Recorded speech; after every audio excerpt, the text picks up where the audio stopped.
Good morning from the high tunnel. It is a beautiful sunny Saturday morning. Lots going on at the farm today. Actually, I have some help out moving mulch and more help coming to spread the mulch in the high tunnel. We're getting ready today to get the trellises going and get at least half of the high tunnel ready to plant the sweet peas here in a couple of weeks. They'll be our first crop, hopefully ready to supply all of our mothers with some wonderful sweet smelling sweet peas for Mother's Day. I thought I'd come out here and show you. I brought a lot of the plants out today to enjoy the sunshine, start getting them used to the intense light compared to the lights that we have inside. And who doesn't like a sunny day, even a plant? So here's a quick tour before I need to get back to work. Let's see if I guess we're just gonna turn around. Well, hold on, we'll do a splice here later. So here's the crop of sweet peas, different start dates and some different varieties, so I'll be able to spread out when the sweet peas are blooming, so I'll have a longer bloom season on the sweet peas. There are about 900 to 1,000 plants that will produce lots of flowers. Excited for the sweet peas and excited to have the greenhouse smelling like sweet peas. Well, actually, the high tunnel will smell like the sweet peas. The next bed down here, I brought out some baby snapdragons. Snapdragon seeds are so stinking tiny. Very popular flower, but you can see the bed down there at the end. It's all green. In order for me to get the best use of the seeds that I plant, I'll plant them real heavily in one big flat tray. As the seedlings get their true leaves coming on, I'll start separating them out and putting them in individual trays and let them grow out. That way I don't use as much space inside in the germination chambers and underneath the lights. And as it gets warmer, they get bigger. They'll be able to have their own individual pots. And I can see the little boogers.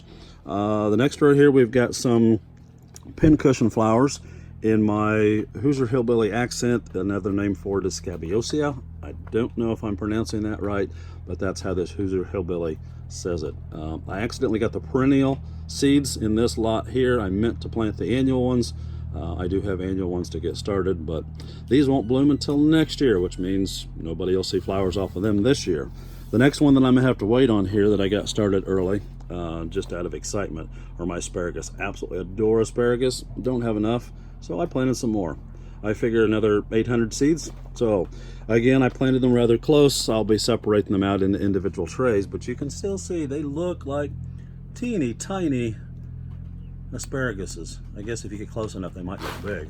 But they'll take 3 years to get big enough to make spears that we'll be able to cook with. They've got to have a strong root system to be able to push up those spears early up in the spring.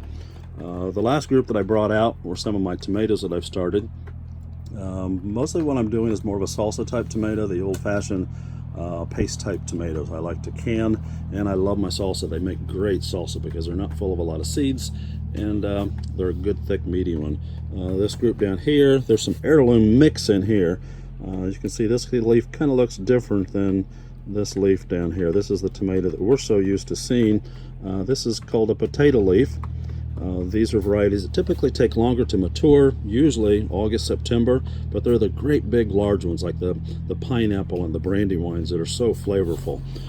Anything with good flavor takes a while to get tasty. So there'll be a nice mix there of some summertime tomatoes. These younger plants that I just got going were some new varieties that I started this year. They're a 45-day ripening tomato, and they're a determinate, which means they will produce all their fruit at once and then be done.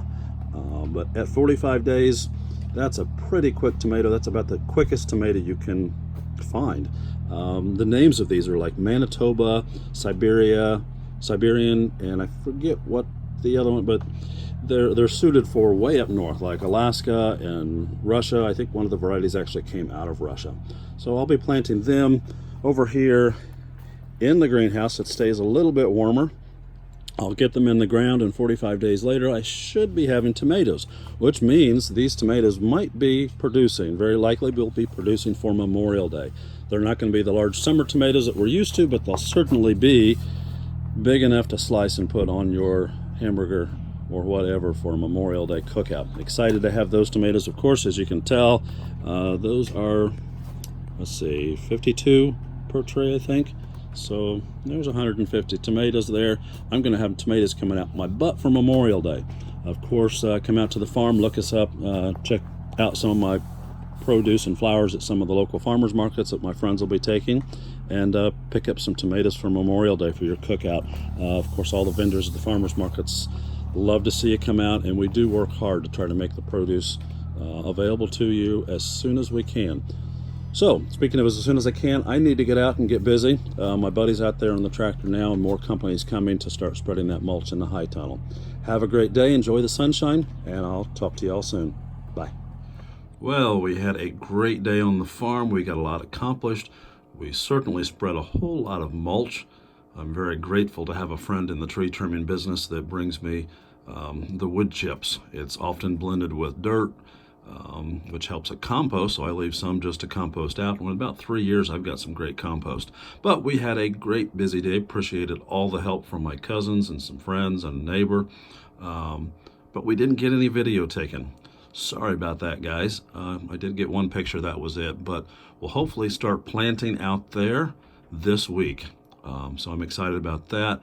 We've got a busy week ahead, and then I've got a special job opportunity that I'll have to slip away for next weekend. I'll let you know when I get back from that exactly what went on. Very excited about it. But in this room, being a bachelor, I can do as I please without having to answer to anyone. So this bathroom remodel was suspended.